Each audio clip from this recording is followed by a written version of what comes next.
আমার বেস্টি যখন একজন আদর্শ মা।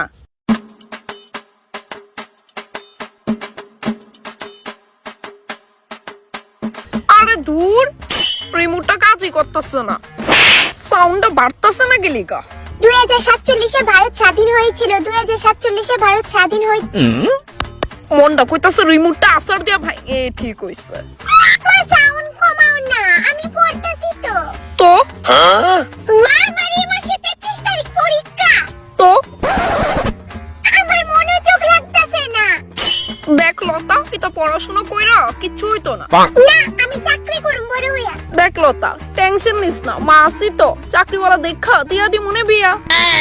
মেহ মার লগে বইয়া টিভি দেখ।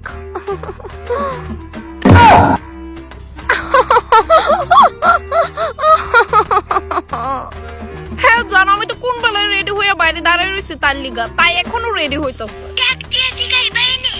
লতা, মা রেডি হইছস নি? 5 মিনিটের মধ্যে রেডি হইতাছি, দাঁড়াও। শুনছো, এখনো রেডি হয় তোমার মেয়ে যে সাজনি হইছে।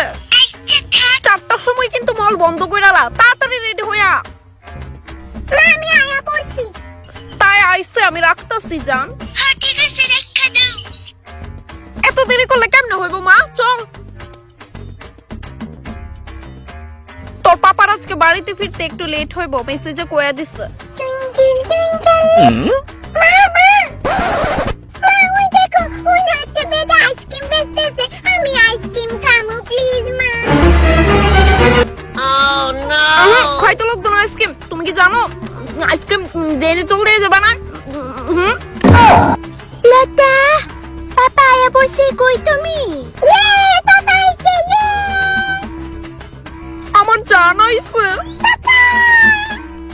আয়ো মা, কোলে আয়ো, অনেক মিস করছি তোমারে, আয়ো। হ ঠিক হয়ে আছে। আমি তো উইরা আয়া জুইরা বইছি, এলিগা আমারে কারোর চোখেই পড়ে না। ও মা, লতিকা, কি হইছে তোমার? বাড়িতে আইলি তুমি সবাই আগে তারে ডাক দো, আমারে তো মোটেও মিস করো না তুমি। এত বড় বুন্নি বেটি ইতা কিতা করে? Oh no!